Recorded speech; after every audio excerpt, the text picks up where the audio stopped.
காக்னிசன்ட்ல 2025 engineering graduates higher பண்றாங்க November and December மந்த்துக்கு. Engineering முடிச்சவங்க ரொம்ப நாளா எதிர்பார்த்துட்டு இருந்தாங்க, இப்படி ஒரு நல்ல ஜாப் ஆப்பர்ச்சுனிட்டி நம்மளுக்கு வராதா அப்படின்னு சொல்லிட்டு. கன்சிடர் நிறைய ஏஐ வந்து நிறைய இம்பாக்ட் ஏற்படுத்தும் அப்படின்னு சொல்லி நிறைய பேர் நம்பினாங்க.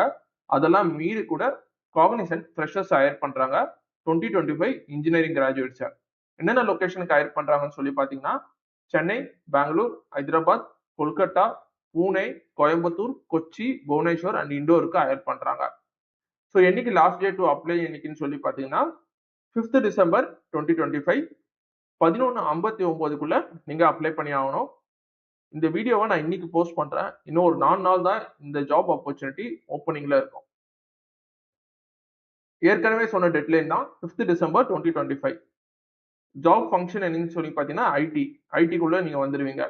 சிடிசி என்னன்னு சொல்லி பாத்தீங்கன்னா 4 lakh per annum. உங்களுக்கு டேக் ஹோம் எப்படி பார்த்தாலும் ஒரு 30,000 ரூபாய் கிட்ட வரதுக்கான வாய்ப்பு அதிகமா இருக்கு. நிறைய பேர் வந்து இப்ப பிபிஓல ஒர்க் பண்ணிட்டு இருப்பீங்க. அவங்க கேட்கிற கேள்வி என்னன்னு சொல்லி பாத்தீங்கன்னா, நான் இப்ப பிபிஓலயே 35,000 ரூபாய் கிட்ட வாங்கிட்டு இருக்கேன், ஆனா நான் எதுக்கு காக்னிசன்ட் வரணும் அப்படின்னு சொல்லி நீங்க யோசிக்கலாம். காக்னிசன்ட்னு சொல்றது ஏற்கனவே ஜாப் ஃபங்க்ஷன்ல சொன்ன மாதிரி ஒரு ஐடி. ஸோ ஐடிக்குள்ள வந்துட்டீங்கன்னா நீங்க கண்டினியூஸா படிச்சிருப்பீங்க, கண்டினியூஸா லேர்ன் பண்ணிருக்கீங்கன்னா உங்களுக்கு growth அதிகமா இருக்கும்.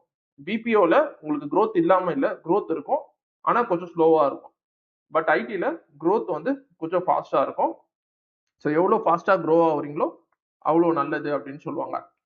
salary breakup additional information என்னன்னு சொல்லி பாத்தீங்கன்னா, salary வந்து ranging from 4 lakh per annum. So job description கொடுத்துருக்காங்க. Understand business requirement, raise clarification, create documents. கோடிங்க்கு தேவையான மெயின்டெனன்ஸ் பண்ற மாதிரி இருக்கும், டெவலப் பண்ற மாதிரி இருக்கும், டெஸ்ட் பண்ற மாதிரி இருக்கும், டீபக் கண்டுபிடிக்கிற மாதிரி இருக்கும், அதாவது எரர் கண்டுபிடிக்கிற மாதிரி இருக்கும். அடுத்து வந்து understand the data requirement and develop test scenario நீங்க கிரியேட் பண்ற மாதிரி இருக்கும். Agile application development environment work பண்ற மாதிரி இருக்கும். அண்ட் ஃபாலோ தி எஸ்டிஎல்சி அப்படின்னு சொல்லி கொடுத்துருக்காங்க. Create low level design for component. So identify and prioritize task to meet டெட்லைன்குள்ள வேலை செய்யற மாதிரி இருக்கும். ஓனர்ஷிப் எடுத்து உங்களோட கோல்ஸை நீங்க டெலிவர் பண்ற மாதிரி இருக்கும். நீங்க ஒர்க் பண்ற எல்லாமே ப்ராஜெக்டும் வந்து ரிலையபிளா இருக்கணும், காஸ்ட் எஃபெக்டிவா இருக்கணும், ஒரு ஹை குவாலிட்டி சொல்யூஷனை நீங்க எடுத்துட்டு வர மாதிரி இருக்கணும். கண்டினியூஸா உங்களை நீங்க அப்ஸ்கில், ரீஸ்கில் அண்ட் கிராஸ் ஸ்கில் பண்ணிக்கிற மாதிரி இருக்கும். இப்போ ஒரு ப்ராபபிளி நல்ல குட் கம்யூனிகேஷன் ஸ்கில் இருக்கணும். ஒரு டீமா வேலை செய்யற அளவுக்கு உங்களுக்கு கேப்பபிலிட்டி இருக்கணும்.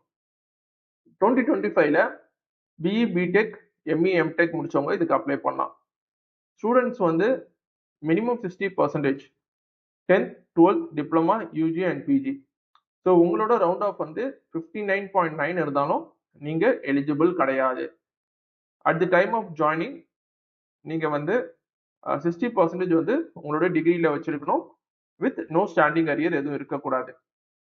அண்ட் சிஜிபிஏ கன்வர்ஷன் அப்ப அஸ் பர் தி யூனிவர்சிட்டி நார்ம்ஸ்லாம் நீங்க பண்ணிருக்கணும். நீங்க எனக்கு தெரிஞ்ச மாதிரி சிஜிபி கால்குலேஷன் சொல்லி பண்றேன் அப்படின்னு சொல்லி பண்ணீங்கன்னா அதை அவங்க ஏத்துக்க மாட்டாங்க அப்படின்னு சொல்லியிருக்காங்க. Student with no standing arrear are not eligible. அதாவது 2025 முடிச்சிருப்பீங்க, பட் ஆனா அரியர் இருக்கு அப்படின்னு சொன்னா அது வந்து ஸ்டாண்டிங் அரியர் அப்படின்னு சொல்லுவாங்க. அவங்க வந்து இந்த ஜாபுக்கு அப்ளை பண்ணக்கூடாது அப்படின்னு சொல்லிட்டாங்க. ஸோ எந்த ஆஃபீஸ் நீங்க செலக்ட் ஆனதுக்கு அப்புறம் எந்த ஆஃபீஸ் லொகேஷன் வேணாலும் உங்களை ஒர்க் பண்ண வைப்பாங்க. அதுக்கு நீங்க ரெடியா இருக்கணும். மேண்டேட்டரி டாக்குமெண்ட்ஸ் ஃபார் ரெஜிஸ்ட்ரேஷன் என்னன்னு சொல்லி பாத்தீங்கன்னா, resume attached with latest passport size photograph. அதாவது உங்க ரெஸ்யூம்ல வந்து உங்க ரீசென்ட் பாஸ்போர்ட் சைஸ் போட்டோவை நீங்க அட்டாச் பண்ணியிருக்கணும். Industry accredited certificate if available. அதாவது இண்டஸ்ட்ரி ஓரியன்டான சர்டிபிகேட் இருக்குன்னா அதை அப்ளிகபிள் பண்ணுங்க.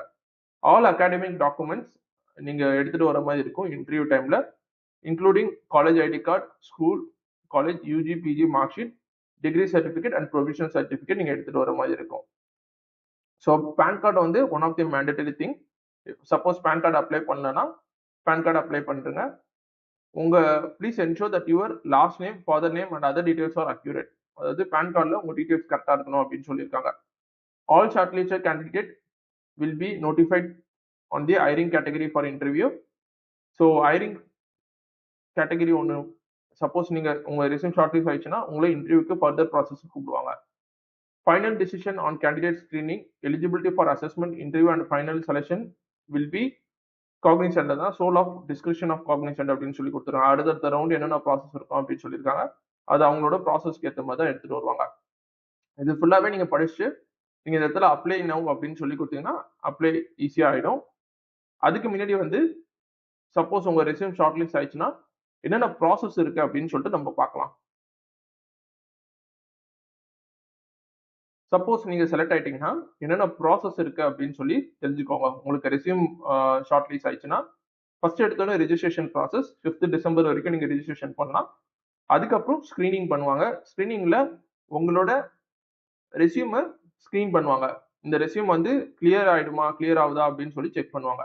இப்போ வந்து ஃபர்ஸ்ட்லாம் வந்து ரெக்ரூட்டர் அவங்க உட்காந்து பார்த்துட்டு இருப்பாங்க. இப்போ சிஸ்டம் ஆட்டோமேட்டிக் ஆனதுனால அப்ளிகேட் ட்ராக்கிங் சிஸ்டம் அப்படின்னு சொல்ற ஒரு சிஸ்டம் தான் உங்களோட ரெஸ்யூமை ஸ்கிரீன் பண்ணி அனுப்பும். அதனால உங்க ரெஸ்யூமை கிரியேட் பண்ண வச்ச அப்ளிகேட் ட்ராக்கிங் சிஸ்டத்துக்கு யூஸ்ஃபுல்லா இருக்கிற மாதிரி பார்த்துக்கோங்க. அண்ட் சப்போஸ் நீங்க கிளியர் ஆயிட்டீங்கன்னா உங்களுக்கு கம்யூனிகேஷன் அண்ட் ஆப்டிடியூட் அசஸ்மெண்ட் நடக்கும். அது வந்து ரவுண்ட் 1 ஆன்லைன் டெஸ்ட் நடக்கும். அடுத்து பாத்தீங்கன்னா டெக்னிக்கல் அசஸ்மெண்ட். டெக்னிக்கல் அசஸ்மெண்ட் வந்து ரவுண்ட் 2 அதுவும் ஆன்லைன்ல தான் நடக்கும். இப்போ ரவுண்ட் 1 அண்ட் ரவுண்ட் 2 நீங்க கிளியர் பண்ணிட்டீங்கன்னா அதுக்கப்புறம் மூணாவது ரவுண்ட் வந்து டெக்னிக்கல் இன்டர்வியூ இன் பர்சனா உங்களை எடுத்து இன்டர்வியூ பண்ணுவாங்க. அதுவும் நீங்க கிளியர் பண்ணிட்டீங்கன்னா ரொம்ப சந்தோஷமான விஷயம். லெட்டர் ஆஃப் இன்டென்ட், அதாவது நீங்க செலக்ட் ஆயிட்டீங்க அப்படின்னு சொல்லி ஒரு லெட்டர் மட்டும் கொடுப்பாங்க. ஸோ இதுல என்னன்னா நீங்க மேண்டட்டரியா வந்து communication aptitude and technical assessment நீங்க அட்டன் பண்ணி ஆகணும். If selected candidate will be join as a ஃப்ரெஷரா உங்களை எடுப்பாங்க. உங்களுக்கு ப்ரீவியஸா ஏதாச்சும் எக்ஸ்பீரியன்ஸ் இருக்கு, ஒரு 6 months ஒர்க் பண்ணியிருக்கேன், 9 months ஒர்க் பண்ணியிருக்கேன் அப்படின்னு சொன்னீங்கன்னா உங்களை கன்சிடர் பண்ணிக்க மாட்டாங்க. ஸோ இதுல இருந்து நான் சொல்ல வேண்டிய முக்கியமான விஷயம் என்னன்னு சொல்லி பாத்தீங்கன்னா, நிறைய பேர் 2025ல எதிர்பார்த்துட்டு இருப்பீங்க நம்மளுக்கு ஒரு நல்ல ஜாப் ஆப்பர்ச்சுனிட்டி வந்துடக்கூடாதான்னு சொல்லிட்டு. பட் இது வந்து அருமையான ஜாப் ஆப்பர்ச்சுனிட்டி. சப்போஸ் நீங்க எலிஜிபிளா இருக்கீங்கன்னா மறக்காம இந்த ஜாபுக்கு அப்ளை பண்ணுங்க. அது மட்டும் இல்லாத ஏதாவது ஒரு பிஇ, பிடெக், எம்இ, எம்டெக் முடிச்ச பசங்க ஜாப் ஆப்பர்ச்சுனிட்டிக்காக ரொம்ப கஷ்டப்பட்டு இருக்காங்கன்னா அவங்களுக்கு மறக்காம இந்த வீடியோவை ஷேர் பண்ணுங்க. ஸோ தேங்க்ஸ் ஃபார் வாட்சிங் this video and it's bye from Manikandan. Bye bye, take care.